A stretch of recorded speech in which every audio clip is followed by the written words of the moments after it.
This week's episode was brought to you by Clay Lloyd. Thank you, Clay Lloyd. It's with the generous support of listeners just like you that helps keep our convoy of astral traveling psychic robots equipped with enough trail mix to keep the pursuing army of mutant ninja pigeon assassins distracted long enough for us to locate the holy crystal vapor bong of eternal life and return it back to the pretty swell Purple Brotherhood in exchange for our extension on our broadcasting contract. If you'd like to help us keep the show on the air or just hear the second half of this episode, then please visit www.patreon.com/thewholerabbit, where your monthly donation of as little as $5 will not only get you the extended version of this show, but all of our podcast episodes stretching back into the dawn of the brave new world. But that's not all. I'll even send you a high-quality, designer brand name, semi-limited edition 5x5 vinyl sticker of our Big Bunny Baphomet cover art, guaranteed to inflict tiny pee-pee energy on your neighbors who hate freedom. And you'll even get the secret keys to our Discord server, where the hosts and listeners of the show watch the digital sunset and discuss how to conjure devil's food cake while avoiding detection by the devil himself. If you enjoy The Whole Rabbit but would rather spend your $5 on delicious foam, then please consider supporting the show by telling at least one very strange open-minded friend, leaving us a nice review, or sharing this episode on your social media platform of choice. It helps us grow so that someday we can devote even more time to making the show better. On this week's episode, we're joined once again by the magnificent Mr. Tim Hacker, the creator of the Cryptic Chronicles podcast, to discuss what happens when the bloodthirsty memetic denizens of the internet suddenly manifest into our real world. We talk about how tulpas are formed and the lurid catastrophes they're capable of wreaking on their unlucky victims. We tell the true tale of the Philip experiment, the multiple Slenderman stabbings, and the true identity of the ghoulish Rake. In the extended episode, we go even further and tell tales of the black-eyed children, the origins of Laughing Jack, Walking Sam, and the smelly goat man of Pope Lick. Thank you, everybody, and enjoy the show.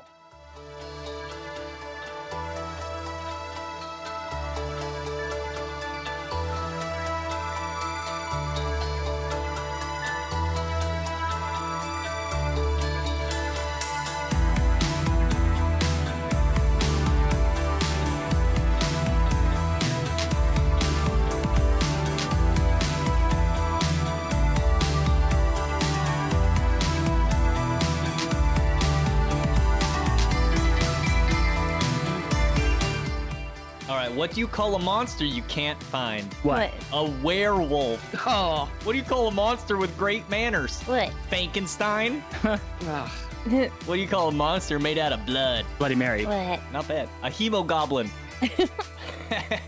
Do zombies eat popcorn with their fingers? Nah, they eat the fingers separately.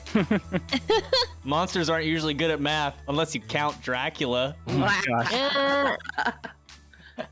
Hello, everybody, and welcome to The Whole Rabbit, where we don't just celebrate science and technology as if it were a purely benevolent deity who deserves our unmitigated hopes, trust, and praise, as if it were itself intelligent and could do no wrong. Nay, we elucidate all the bizarre and spectacular ways that modern technology can become a nightmarish abomination capable of manifesting into our world unspeakable, bloodthirsty terrors that would love nothing more than to feast on your anguish and bathe in your tortured screams. Because this week, we're discussing a whole menagerie of ghosts, demons, and tulpas from the most dangerous place in the world, the internet. I'm your host, Luke Madrid, also known as the Hack Rabbit. I'm joined this week once again by the memetic monster masher, Mari-sama. Praise him. The megalithic mauler of man traps, Malachor 5. Mucho gusto. And the handler of huggable hellhounds, Heka Astra. Hello. Now, once again, this week's show was lovingly prepared by none other than the magnificent Mr. Tim Hacker of the Cryptic Chronicles podcast, crypticchronicles.com, for yet another of our collaborative episodes guaranteed to make you paranoid about ever using the internet again. Thank you, Mr. Tim Hacker, and welcome back. El gusto es mío. Happy to be here. So this week, Tim has prepared for us a particularly strange but pertinent topic. I'm going to assume you've used the internet, and if you have, you've probably seen some spooky stories on it. My favorite are green text stories, but did you know that some of these stories can be more than just stories, that some of these stories can come to life? Well, after this episode, you will. To understand how exactly that may happen, we first have to discuss what it means to be a meme. Are you familiar with Big Chungus?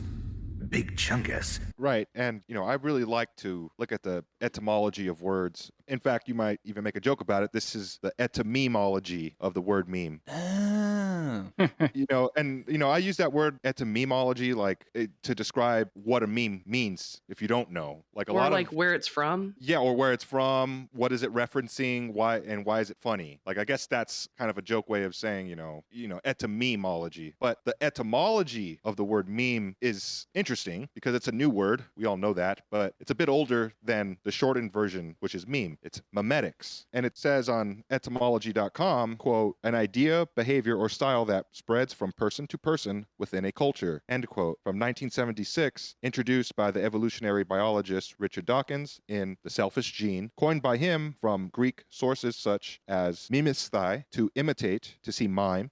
That's where we get the word mime from. And it's intended to echo the word gene. So a gene is something that can also survive in nature through evolution theory. And the idea that memetics and memes in general also work the same way. The dominant meme is popular for the weekend or the day, whatever, for years. You're going to see that white cat at the end of the table with the white lady pissed off pointing at him, It's a strong meme. It's a strong gene, just the same. Well, just as DNA is inscribed onto physical molecules, the meme is actually inscribed within culture itself. So it is an abstract form of inheritance. I mean, memetics is also indicative of genetics, but it's not encoded in anything but the abstract culture that surrounds people, like a group of people. So a meme could be a haircut, or like that phrase everyone uses now, let's go! Right, or even an idea. So the whole idea of Bitcoin, which was an abstract concept, that is now a new cultural meme and a paradigm shifting one at that, because it has to do with finances and taking it to a higher echelon into a digital information space rather than physical coinage. But Mari, what came first, the thought or the meme? I'd say the thought. Thoughts are living things. Right, but the meme can only happen when there's a feedback mechanism through another point of view or another individual. What if there's scientific evidence that suggests that human beings are just machines to create memes, not the other way around? I believe it. I can get that. Yeah, that actually makes a lot of sense. I guess that's what we're talking about today is memes that come alive. Yes. One reason or another. But for today, specifically the spooky ones, because Christmas season is also spooky season, which begs the question, what's crawling down your chimney tonight? Throughout human history, we've spotted disturbing things in dark places and undefinable entities that defy consensus reality. Obfuscated specters have always shocked humanity, from basically cultural myths and legends to modern cryptids and aliens. Despite the majority of folks claiming to be skeptical of such things, deep down, we all fear what lurks in the dark. After all, our ineffable universe holds mysteries that can never be proven objectively, but only comprehended through personal experience. Another fascinating aspect of our collective experience as humans is the apparent overlap of lore or mythology from societies that never came into contact with one another. How this is possible remains elusive, but many thinkers have had compelling explanations. Carl Jung, for example, suggests this occurs through the collective unconscious shared by all cultures. To him, essentially, we are all connected in a type of subconscious hive mind. The idea of the collective unconscious seems to fit perfectly into the glove of how so many societies over a course of human history have shared similar legends, with the Homo sapien mind being far more powerful and connected than we could possibly imagine. So one benign yet practical example of the collective unconscious, as it's known, would be how inventors from all over the world will come up with the same idea at the same time, even though they've never met, they never spoke, etc. In fact, we discussed that last week, how more than one person discovered the X-ray at about the same time, totally independent of each other. There also exists the idea of tulpas, thought forms, and entities brought into being by the minds of living people. Not only these ideas of experiments like you're just talking about, but all kinds of weird stuff. And experiments have been done with surprising and fascinating results, such as the Philip experiment. I don't know if you've ever heard of that, have you? I had never heard about this until you put your research in the notes, and I absolutely love this experiment. I think this explains how it works perfectly. When I first came across it, I totally doubted it, and I did some research on it, and I was like, wow, this is real. So in 1970, 1972, at the Toronto Society of Psychical Research in Canada, an organization conducted a project concerning the conjuration of ghosts through seances, a popular facet of spiritism throughout the 19th century and still having some believers today. So that's like when a bunch of fancy people get all dressed up, they go into a dark room, and there's usually a psychic or a medium of some kind, and the whole group focuses their intention on calling a ghost into this space. And I think modern movies like The Conjuring made it popular again in the mainstream lexicon, and in some cases there's like weird emissions that come out of the psychic called Ectoplasm. ectoplasm. There's also that movie Ouija that talks about it too. It does the same thing. You've seen these images before of these people all hanging around across a table with like their hands on the board. Very popular in movies. This experiment was undertaken by a group of carefully vetted testers, 5 women and 3 men, who were selected based on their high level of integrity and lack of interest in basically all things weird, supernatural, you name it. They had no interest in any of that. So they weren't like ghost enthusiast believers that had invested all of their time and energy. No, they were into not. it. Right. They were Okay. people who were not looking to prove things that they already believed. Okay. I think that's important. Me too. And the experiment actually had an incredibly bizarre results. Ooh, let's get into it. Their goal was straightforward: to create a ghost with only their minds, one that had no external source. And what I mean by this is, quote unquote, Philip, the ghost that they were trying to conjure up in their seances, was totally made up. Like, they just made it up. There's no historical anything about Philip. Oh? Yeah, and no history whatsoever. And everything about Philip was just completely fictional. The following is the rough origin story for the ghost. Oh no, they're summoning all the Phillips at once, aren't they? I quote, Philip was an aristocratic Englishman living in the middle 1600s at the time of Oliver Cromwell. He had been a supporter of the king and was a Catholic. He was married to a beautiful but cold and frigid wife, Dorothea, the daughter of a neighboring nobleman. So frigid like her hands are always cold? I don't know, man. That's just what it said. One day, when out riding along the boundaries of his estates, Philip came across a gypsy encampment where he saw a beautiful, dark-eyed, raven-haired gypsy girl, Margot, and fell instantly in love with her. He then brought her back secretly to live in the gatehouse near the stables of Diddington Manor, his family home. For some time, he kept his love nest secret, but eventually, Dorothea, realizing her husband was keeping someone else there, found Margot and accused her of witchcraft and stealing her husband. You stole my husband! At Margot's trial, Philip was too scared of losing his reputation and possessions to protest. Margot was convicted of witchcraft and burned at the stake. Philip was subsequently stricken with remorse that he had not tried to defend Margot and used to pace the battlements of Diddington in despair. Finally, one morning, his body was found at the bottom of the battlements, whence he had cast himself in a fit of agony and remorse. End quote. The group sat around and conducted a seance to conjure Philip, and it only took about 4 sessions of classic 1800 seances to get something to happen. You know, the image, like I said earlier, all the people present having their fingers flat out on the table, the classic seance stuff. When the group called out to Philip, they felt a slight vibration under their fingers, and shortly after, a loud knock came from the table itself. The group asked Philip to knock once for yes and twice for no, and continued the seance by asking the entity questions about its former life. Astonishingly, the entity's responses were perfectly in sync with the false narrative that they'd created about all the character of Philip's former fictional life. Philip, did your wife ever perform fellatio on you?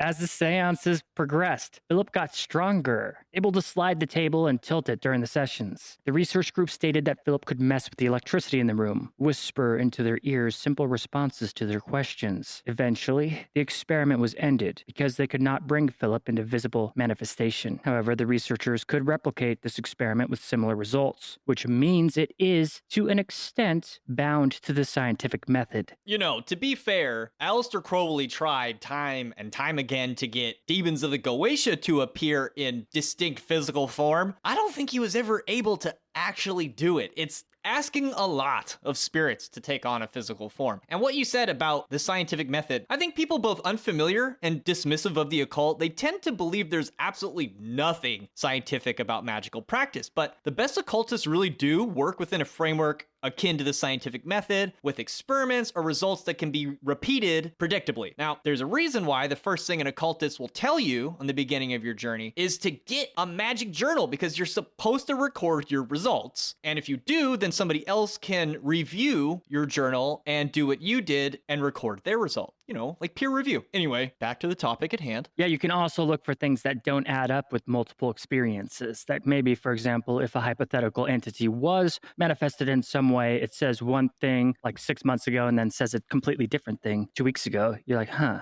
Anyway, what do you guys think is actually going on here with this Philip experiment? Did the group tap into hidden human psychokinetic abilities that can manifest poltergeist-like activity? Did they create a thought form? Or did they accidentally summon an otherworldly spirit that had no problem playing the part of whatever the researchers wanted it to play? Many believe the researchers summoned a demon or other such analogous spirit. In any case, though, the Philip experiment remains a fascinating mystery. It would be hard to say exactly what they did, but I think all of the potential explanations you listed do probably work in some form or fashion. I've heard for years that messing with Ouija is dangerous because the spirits that do answer like to dress up and play the part of somebody that you know or a deceased person. And really, there's something else just like wearing a skin suit of your family member. Indeed. And you have to remember, too, like what we said earlier, what came first, the meme or the mind? What came first, the meme or the thought? Did Philip already exist and he used these people to manifest himself? I mean, I'm just throwing that out there. I'm not saying that's what happened, but you get what I'm saying, I'm sure. I mean, it sounds like a story that could happen, but in terms of creating an entity with just your thoughts, once upon a time, I prayed to Doctor Who, and the very next day, my friend Andrew brought to me no less than 3 functioning sonic screwdrivers. Without knowing that I had done this at all. Like, it was just randomly he brought me these sonic screwdrivers, which he had found at the thrift store, and he knew that I liked that stuff. But like, what were the odds of that happening? Yeah, dude, that's pretty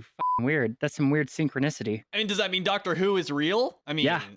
In a way. Yes, it does. But not in the way that most people think of it, you know? Not in the way that he's an alien time traveler that's immortal, but in a way that that meme exists in the thought realm, the mental plane. Yeah, he's very real. I mean, Doctor Who's a lot like Jesus. So, and if Jesus is real, then Doctor Who's real in my book. It's all fiction, baby.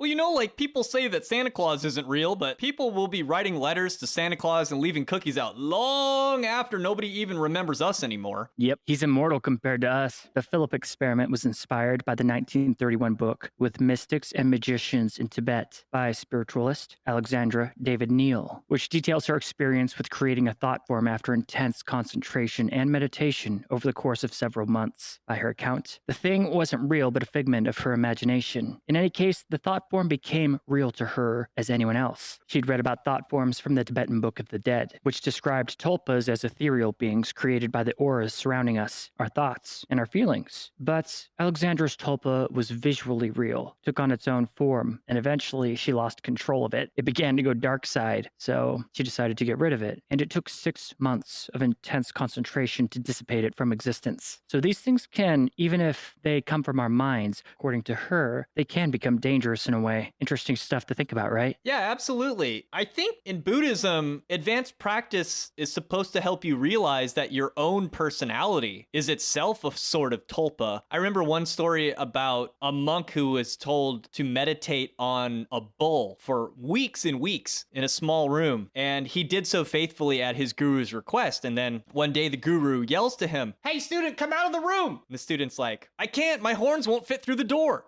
Because he had spent so much time focusing his consciousness and energy on the shape of a bull that he didn't believe he was even capable of leaving the room anymore. And that's basically what our entire personality is, just a construct of our own thought energy, so to speak. He became the bull. Yeah, he became a meme. So the tulpa lore, thought form lore goes pretty far back, and it has deep roots in esoteric and occult traditions. I'm sure you guys know a lot about it and are very well versed in it. Well, the word tulpa gets used a lot more in the context we're going to be talking about it today, as opposed to its more traditional one. But yes. So if just one person with intense concentration can create tulpas that seemingly become real, what about a group of people? What happens if they do this? What could thousands of millions of people do? Create a government?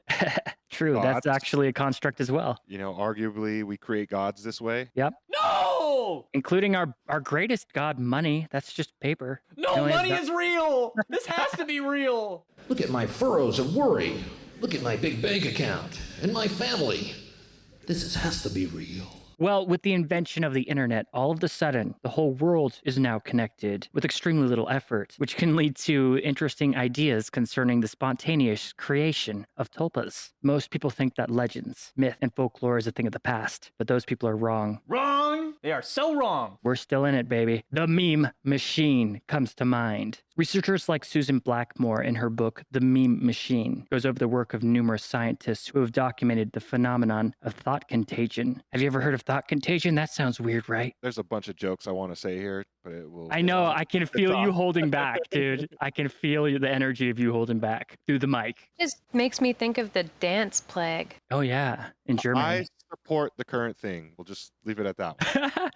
This is the classical definition of a meme, and one that still suits the popular understanding as well. In a way, memes over all human history spread very much like a virus. Memes can even be tracked throughout history as they develop and change. I've heard some people go as far to say that our use of language is due to a virus that may have contributed to a permanent mutation in our genetics. And that's why we say funny things all the time. In order for natural selection to work, mutation actually must be low and the environment stable. Memes evolve in much the same manner because the environment isn't right or it's changed too much. Then the meme dies. However, in the right circumstances, a meme will transfer from one person to another with potent virulence. Sometimes the environment is so perfect, a meme can spread wide enough to become a whole new paradigm, thus altering reality itself. Think about religions, for example. You look at the Roman Empire back then, it was might equals right. All of a sudden, Jesus comes along, and then it's not about who is right and who has the might, it's about how you play the game. Tulpa memes very much could spread like as a thought contagion in the same manner, greatly empowering it to the point that it can very much influence all of our daily lives. In the book, The Meme Humanoids, Modern Myths or Real Monsters by Lon Strickler, the author gives an interesting account of ideas concerning our modern-day folklore, specifically from internet culture, the most dangerous culture. Ever heard of Jeff the Killer, Momo, Laughing Jack? These meme monsters would gain incredible popularity through creepypastas and other such internet content that would draw millions of eager fans. Yet, most disturbingly, some of these meme monsters were being mentioned in allegedly real encounters with high strangeness. One of the most famous of these meme monsters is, of course, the Slenderman, which has since diminished in renown. But in the 2010s, Slenderman was a pretty big deal, made even more famous with the rise of reactionary streaming horror games like Five Nights at Freddy's. The game Slenderman: The 8 Pages was a huge hit. Millions would tune in to watch streamers play the game and freak themselves out. However, Slenderman did not originate from any video game. That came much later. So there really is a Slenderman video game we could play? Yeah, it's called The 8 Pages. I bet it'd be really scary in VR. Yeah. Oh, yeah.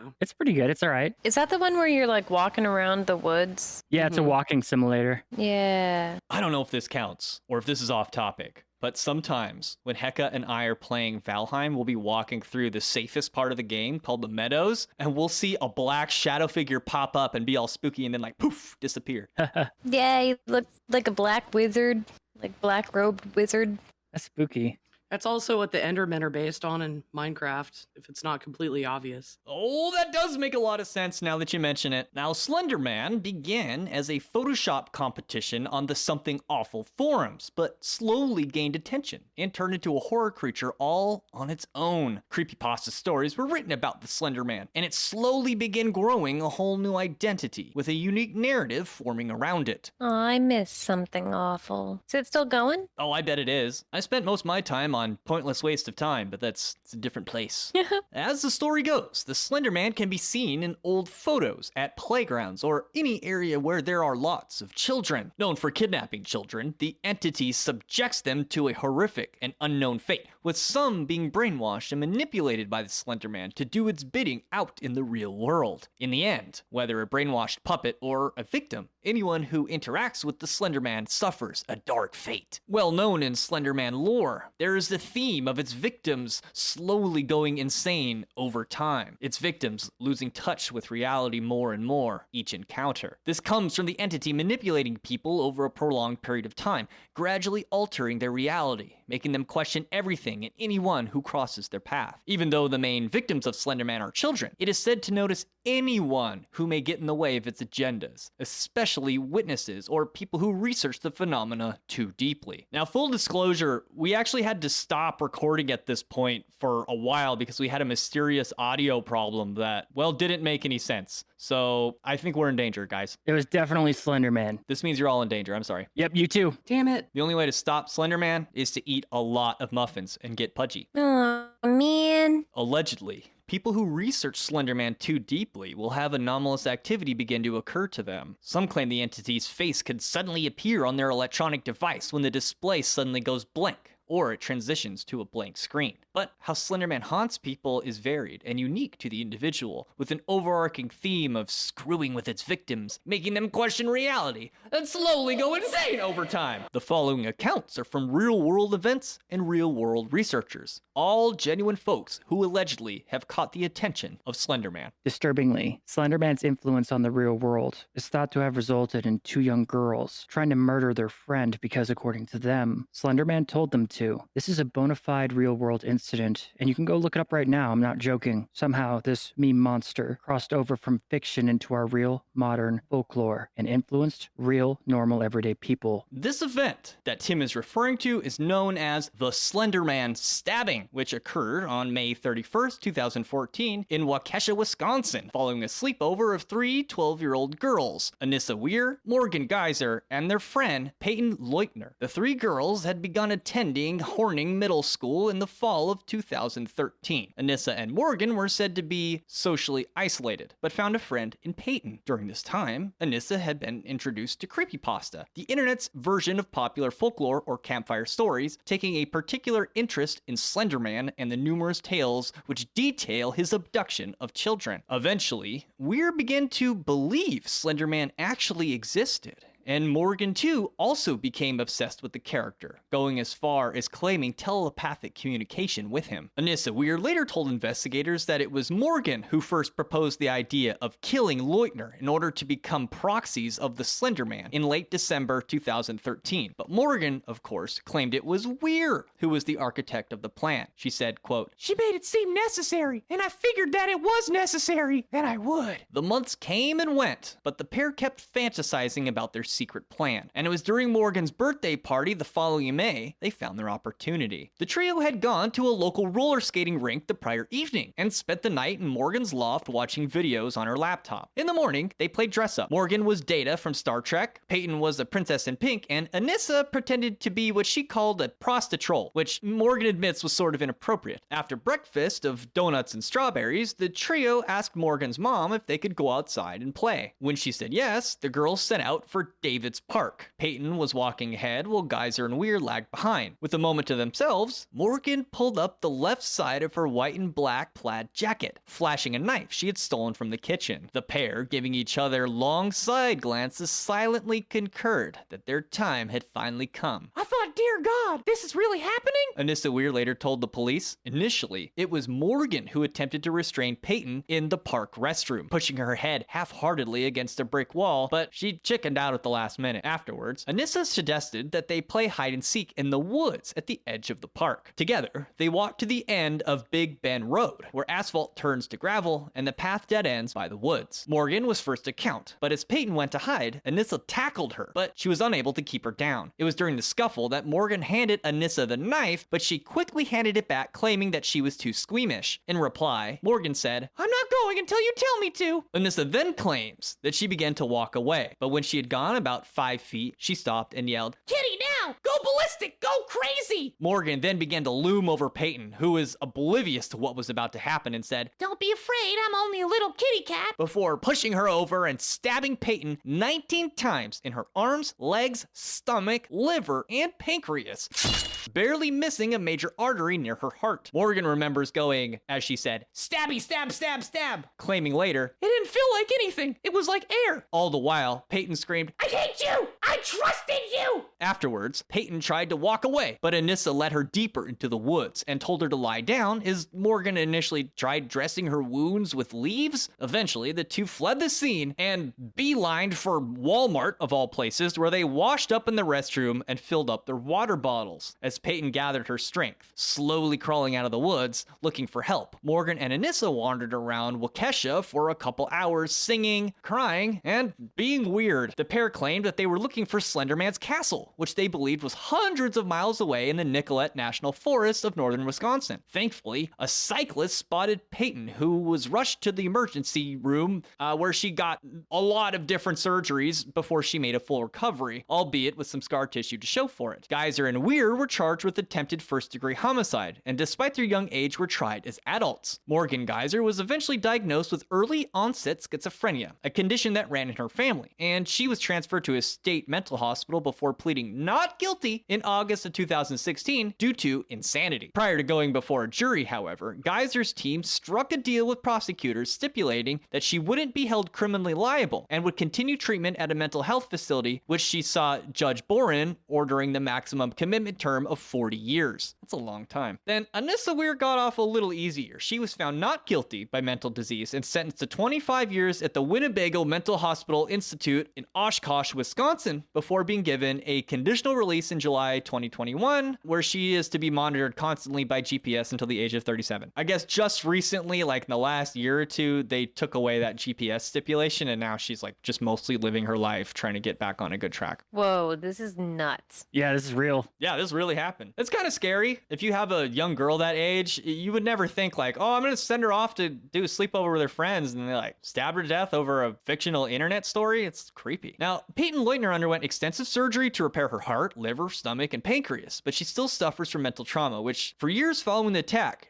she slept with a pair of broken scissors under her pillow for protection. She's now in college studying medicine. Yeah, that's pretty damn messed up. But there's actually like another episode of this. Another incident occurred in Ohio where a 13-year-old stabbed their mother in the kitchen of their home after Slenderman ordered the child to do so. The mother came home from work like any other night, and the kid was waiting in the dark kitchen wearing a white mask similar to Slenderman's face. Then just started stabbing her with a surprise attack. The mother suffered multiple stab wounds. She survived, but the mother's account afterward was disturbing because she said her daughter was not there that night. The person in the kitchen was someone else. What? Accounts of encounters with Slenderman have died down in recent times with the waning of the entity's popularity. But back in its heyday, just researching Slenderman was basically an invitation to experience the paranormal, which brings me to the idea that Slenderman had become a tulpa, this fake meme monster, creepypasta, turned into a scary story, all that stuff. This all became a very real entity that could interact with the real world. And at the height of Slenderman's popularity, the mental energy feeding the thought form could have been like steroids for the tulpa. I remember these events during the height of Slenderman popularity. Even on a place as irreverent and irresponsible as 4chan, users discussed how dangerous memes like Slenderman had become, and the community began to even like blame itself for having ushered in this entity into the world. And then, of course, there's memes like Ebola-chan. There was like a whole cult of people that were like, if we worship Ebola-chan, then Ebola will break out into the world. And they...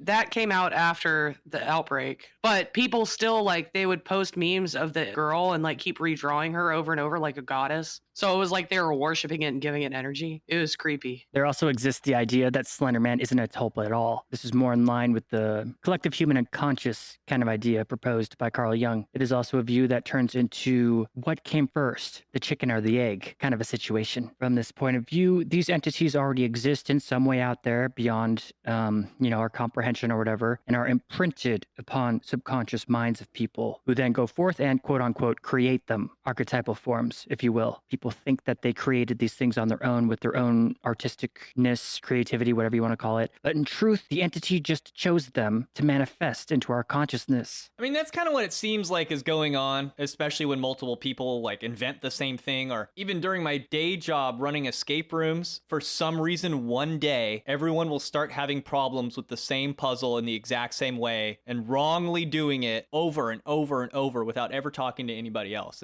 It is almost like we share a brain sometimes. Freaky stuff. It's weird. But if we look into quantum physics and CERN's discovery of the God particle, it seems that all matter is actually one thing, and separation is an illusion. So in an abstract way of thinking, somewhere out there in the infinite dimensions of the multiverse. There are entities from folklore that rise through a direct connection in our collective unconscious, but exist in alien dimensions, or at least abstract, unmanifested ones. Maybe think of like the mental plane, this place where it's just thoughts, ideas, mind. If everything is truly connected and separation is an illusion, though a convincing one, overlapping dimensions could totally influence each other. I mean, as magicians, you want to use this mechanism to draw things into the world that you want, maybe push ones out. And if you think about it, we as a species on planet Earth we're a blink in the cascading continuum of space-time with endless possibilities hiding beyond the veil. Our entire existence is like a fart of the universe. Nothing more. This brings me back to my earlier questions that I've asked. What came first? Do we create tulpas? Did we create these memes?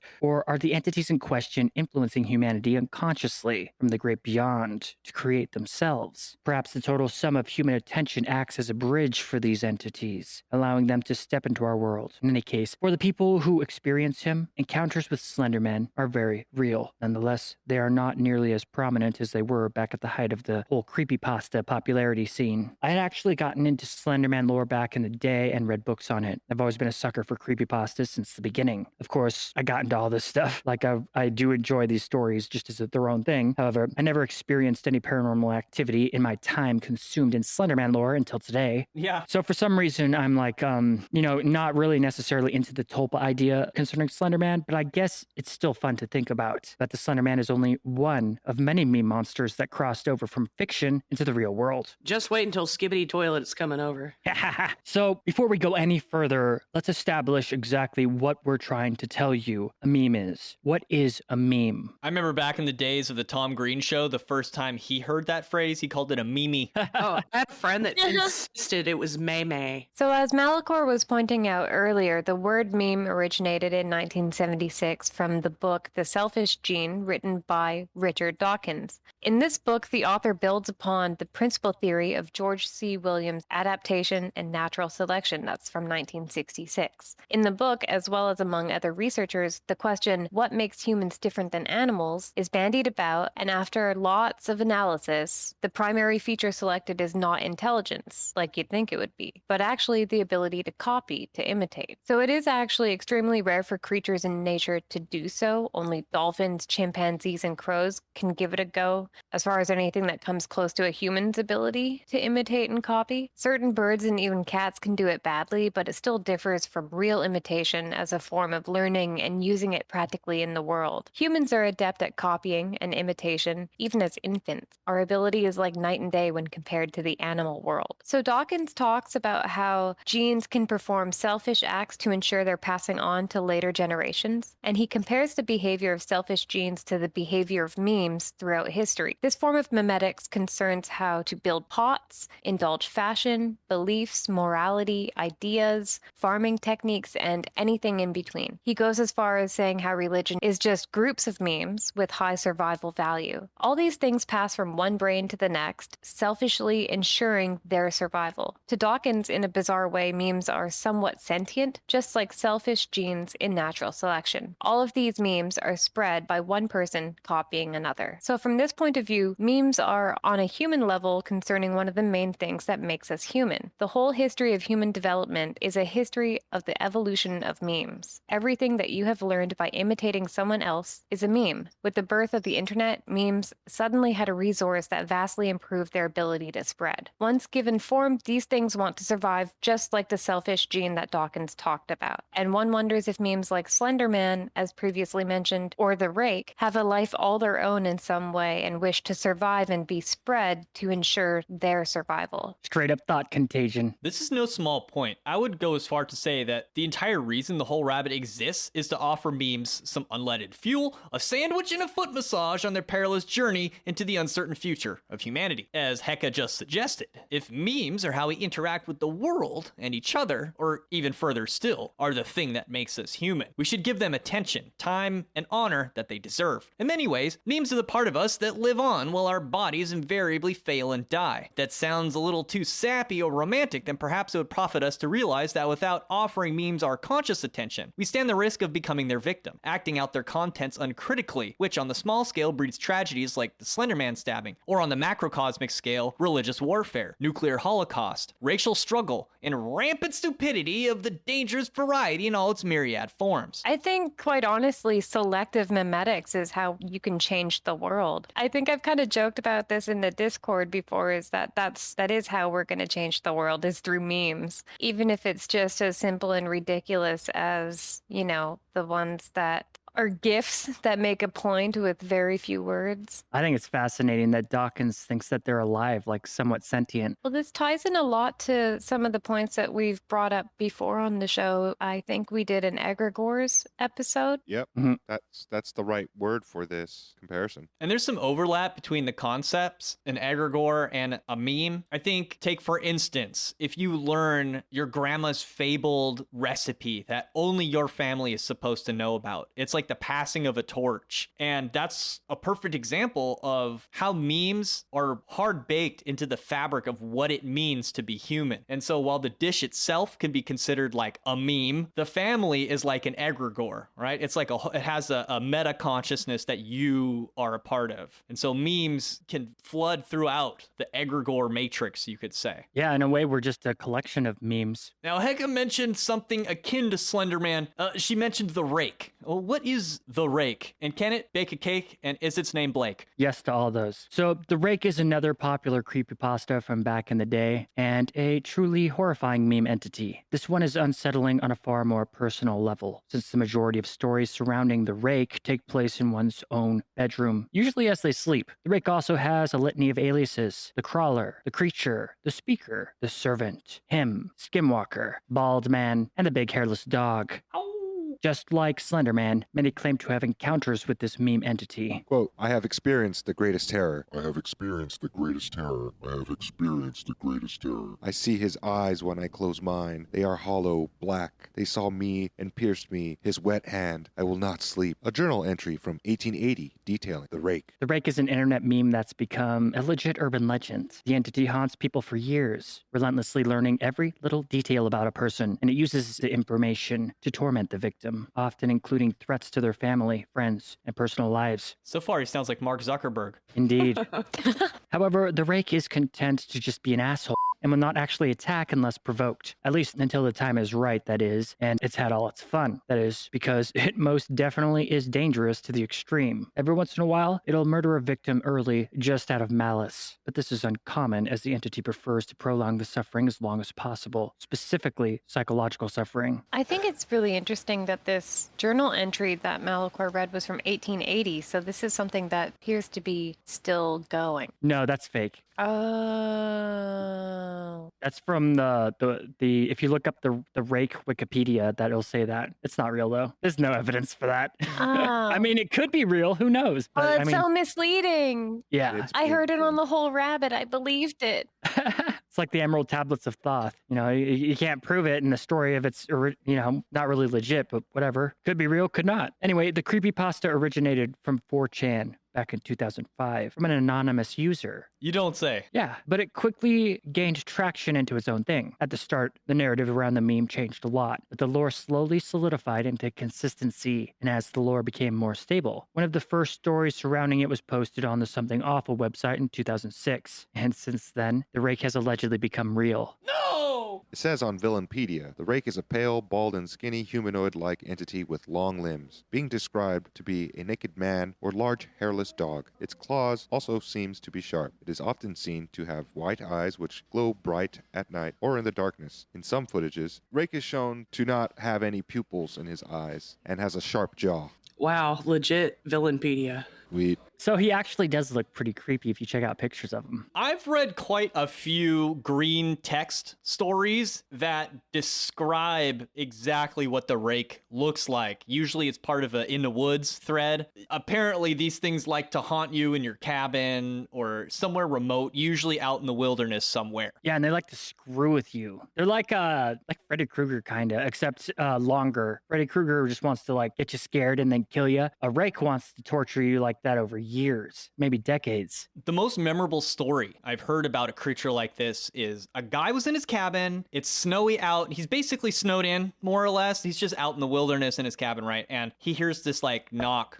from his roof, and it's like continuous. And he's like, there's no trees up there. Like, that wouldn't just be a normal animal. And this goes on for hours and hours, and it does start to drive him crazy. Eventually, he works up the courage to go look, and it's this white, ghoulish faced thing, and it's tapping a long, pointy finger on the roof over and over and over. And then it like runs away or something. According to the lore, the first sighting of the Rake took place in 1691, when it somehow traveled to the United States from England. That's how bad the religious persecution was. It had to come to the Americas. Yeah, it also hated spotted dick.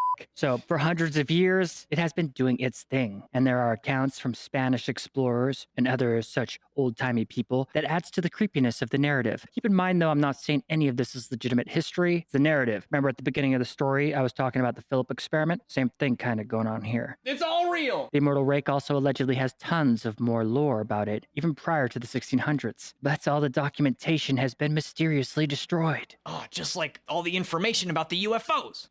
Just how far back could the entity possibly have been tormenting people? It seems it could be going back as far as anything, including prehistory. Here is an encounter with the Rake that was sent to Lon Strickler that was put in the book The Meme Humanoids. Growing up, I was never allowed to watch shows such as Ghost Hunters or even movies such as The Exorcist because of all the strange activity that goes on here. I'd experienced it from an extremely young age, and my mom, who has lived in this house her whole life, has also. However, one night, my family made an exception, and we watched a documentary on Waverly Hills Sanitarium together. At that age, I still slept with my mom due to being afraid of sleeping in the house. That night, at 3 a.m., I woke up extremely uneasy. I rolled over to look around the room, and my eyes locked onto something standing next to my mom. It was extremely tall and looked as though it had a broken back and couldn't stand up completely. It was slouched over. It had an extremely pale skin and bones sticking out everywhere because of how skinny it was.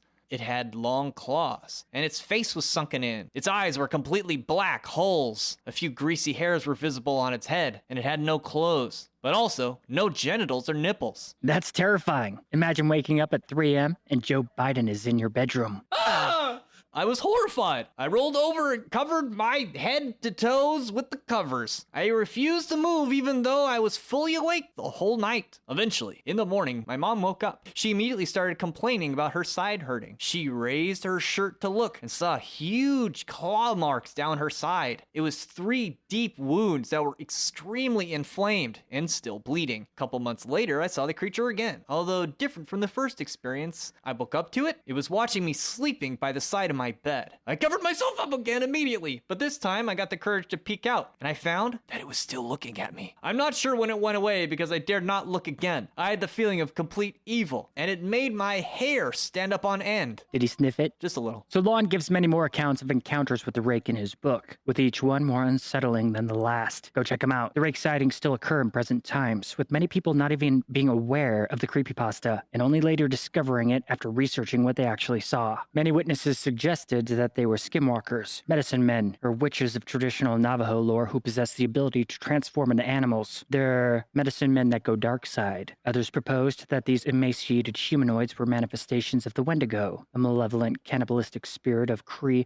and Algonquin legend. Others still began to invent new names for these creatures, such as flesh gates and crawlers, the latter evoking the 2005 movie entities that likely helped to inspire the Rake originally. Going through the Skinwalker narrative, if you've ever heard of Skinwalker Ranch, there is a massive amount of baffling information on the topic. I find the Rake particularly disturbing because of shadow person lore, which also penetrates the person's sanctuary of someone's room, or, just like will mess with you when you're all alone and you're isolated and nobody can help you. I've had a lot of experiences with sleep paralysis in my time, but there could be a connection between the Rake and sleep paralysis, I think, though I've never gone into that category. In all the accounts of encounters with the Rake, the witnesses are not trapped in sleep paralysis, so it seems more like if it could be a waking nightmare, or who knows. The concept of the Rake actually matches fairly well with the idea of a ghoul, which is a monstrous sort of creature which feeds on the flesh of human corpses. The origin of this entity is thought to be from ancient Mesopotamia, where they were known as Galu, a sort of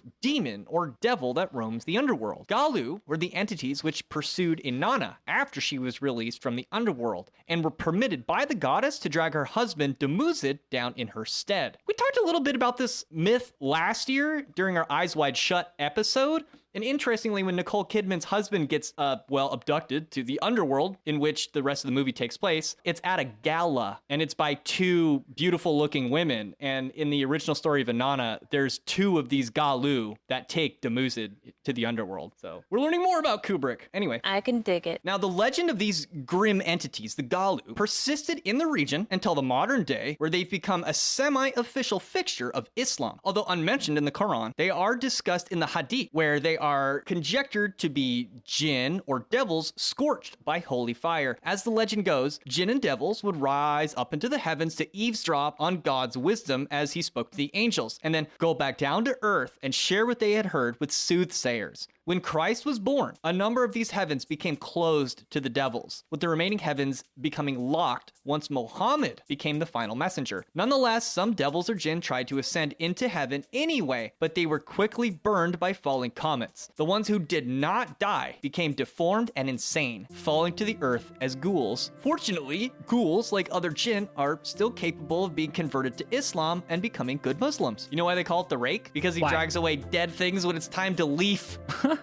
But if you'd like to hear more about meme entities, specifically the black-eyed children, Laughing Jack, Walking Sam, Pope Lick, which is not the Dalai Lama, and Facebook from Beyond the Grave, then please visit www.patreon.com/thewholerabbit, where your monthly donation of just $5 will not only get you all of our extended episodes, but I'll send you a 5x5 high-quality Big Bunny Baphomet sticker, and you'll get the secret keys to our Discord server where you can tell us about the strange otherworldly things that lick your toes at night. Ugh. And by the way, if you liked this episode, please check out the rest of Tim Hacker's amazing content at crypticchronicles.com. Thank you, everybody. Eat carrots and shoot lasers. Pew pew! 3.4 seconds.